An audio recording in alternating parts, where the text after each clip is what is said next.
Hello, welcome back. This is Doofus K with the second episode of Agriculture Simulator 2013. We have our worker getting some seed for us for the next video, so I will start sort of discussing what we're going to be doing today. The name of the game today is Cultivating, so first of all let's cover the equipment that you can buy.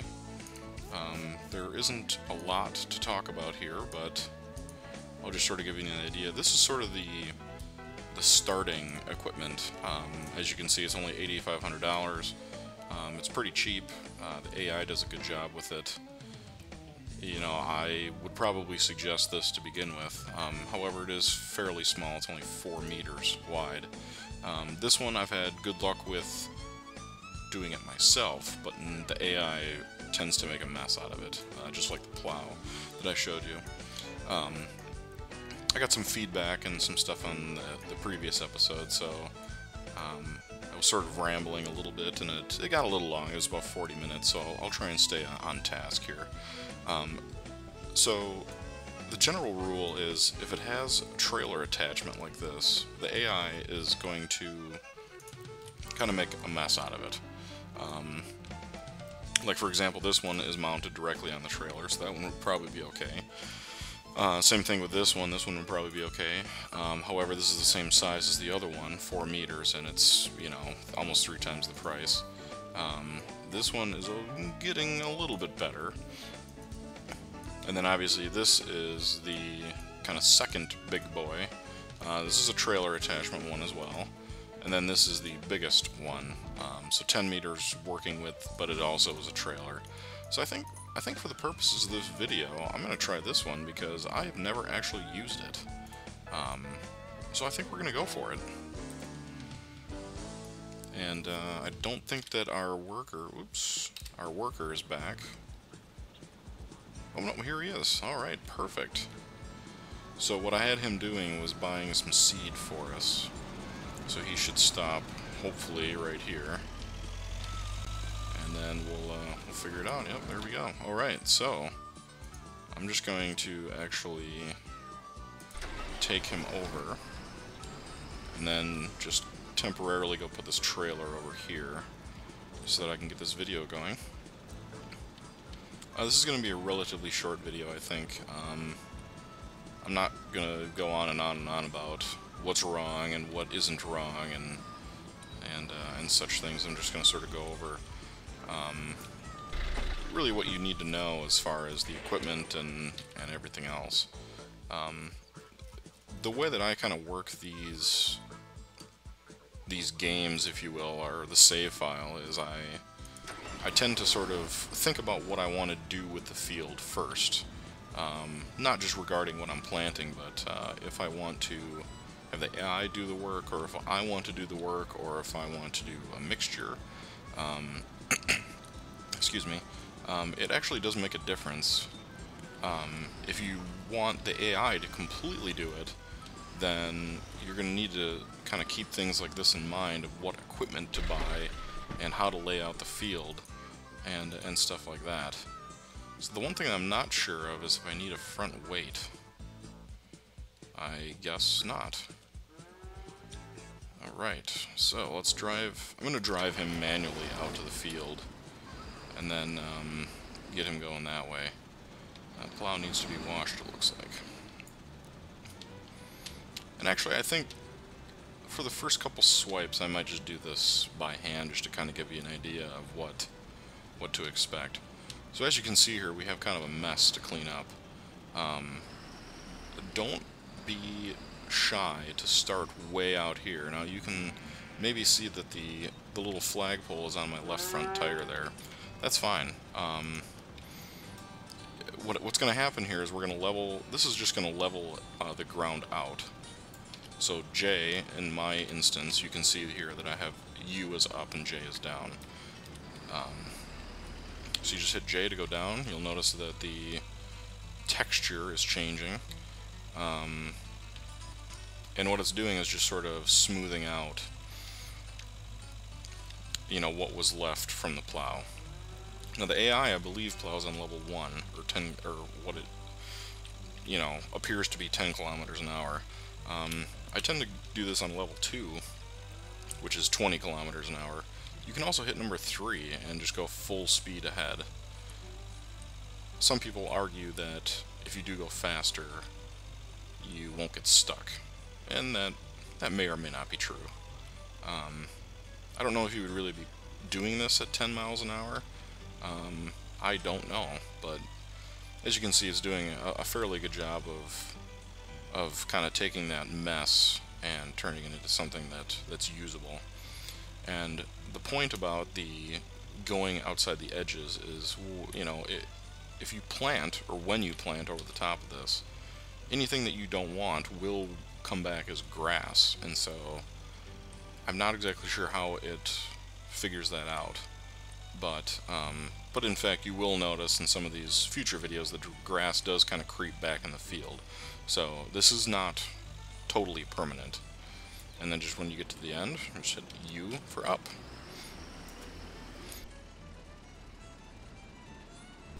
Sorry, I had to cough again there.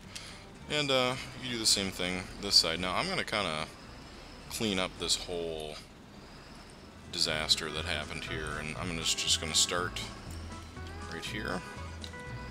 Oops, got a little ahead of myself there. And I'm just going to go straight to the corner so that we don't have this kind of weird lip or edge here. The combines do get a little bumpety when you're harvesting this stuff, so keep that in mind. That you do want to, oh, and of course I missed that edge, but you do want to clean up the edges because stuff like tractors and the combines will get stuck. And this is, you know, this is full speed 3, and I'm actually having a hard time keeping it kind of straight. Granted, where the tractor is not cultivated, so that's not totally surprising, but you can see the edge that's in the front here is distinctly different from, you know, what's back here. And that's sort of the whole point. I mean, that's what you want, is to kind of clean up the edges and make it so that everything, the other machinery can get onto here.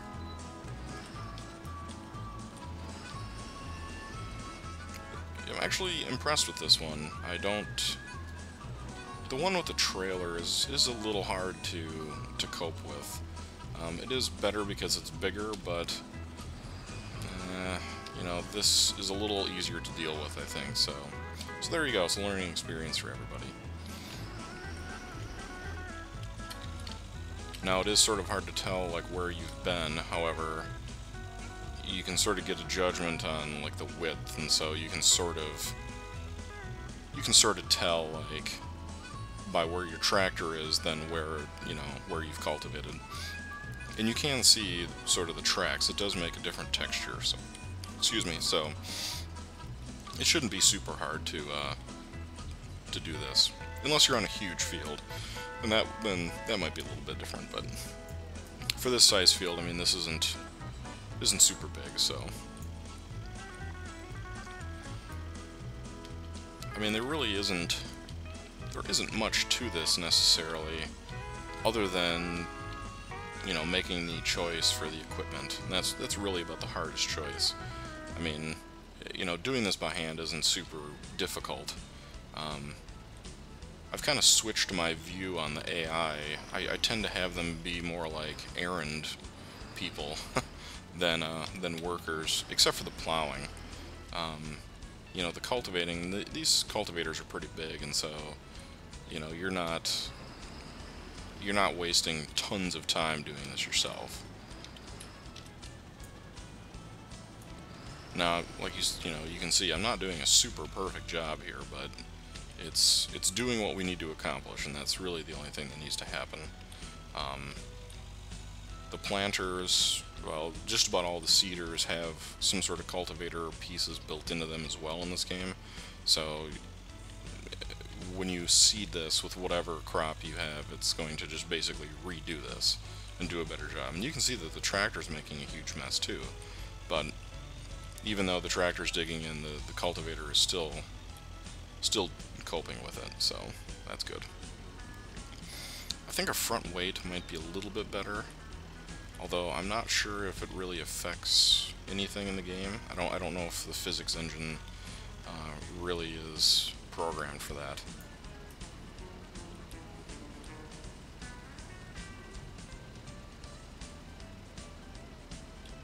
Probably the last pass I'll clean up that little corner there. Yeah, I mean, it's only been about 8 minutes here, and we've made pretty good progress.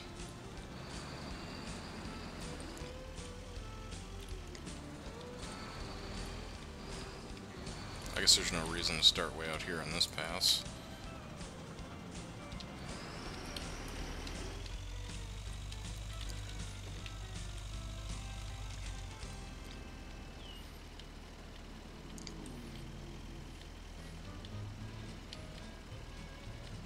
I think it actually, you know, one of the comments in the last video was, it was a little off topic, and, you know, that's understandable. It's, you know, this isn't exactly the most exciting thing in the world, obviously, but I will try and keep it more to the point, and maybe I will have to resort to kind of doing some editing and cutting these videos down a little bit.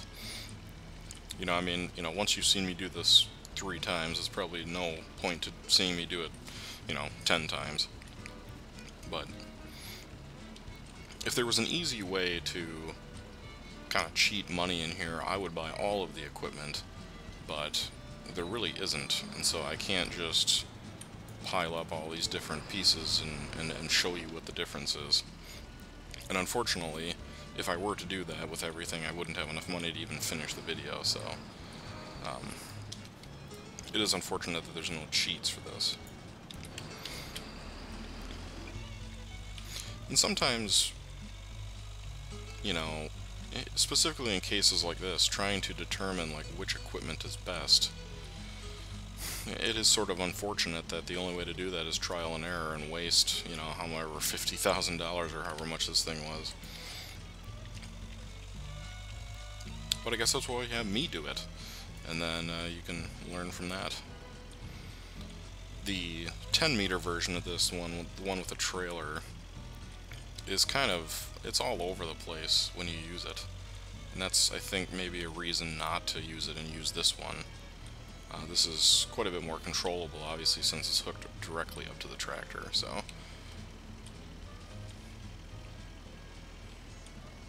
So like I said, I learned something new today as well. I think what I'm going to do at the end of this pass is pause the video, and then I will come back and show you the final project here. I know that was sort of against what I said before, but I think we're going to try it and see what happens here, so I'll be right back. Alright, welcome back. I just finished, and this is sort of what you end up with. It's obviously not super perfect. In fact, some of these ridges I've actually gone over twice, but I don't think there's much that you can do about that. So you can certainly, I know some people start kind of around the edges and then kind of work their way like that, but that's just sort of a personal preference, I think. So so I think I'm just going to end the video there, because that's sort of about it. I mean, you know, you can see there's some sort of grassy areas here, and you just hit it again, I guess. I mean, the thing is that it's really not going to matter, because the planter will take care of all of this. This step is sort of to make it so that, excuse me, when you're actually using the seeder, you're not, you know, all over the place. Because unfortunately, when you're pulling that seeder, or planter, cedar sounds like cedar tree. When you're pulling the planter, it does create a lot of drag, and so you will end up with an issue if you don't do this. I'm not exactly sure if the game knows if you don't do it or not. I guess I'll have to try that, just to see what happens if you don't cultivate. I think some of the planters, it wouldn't matter, but it's hard to say. So that's it, folks. Thanks for watching. Please leave comments, and the next video will be actually doing something worthwhile, putting seed in the ground.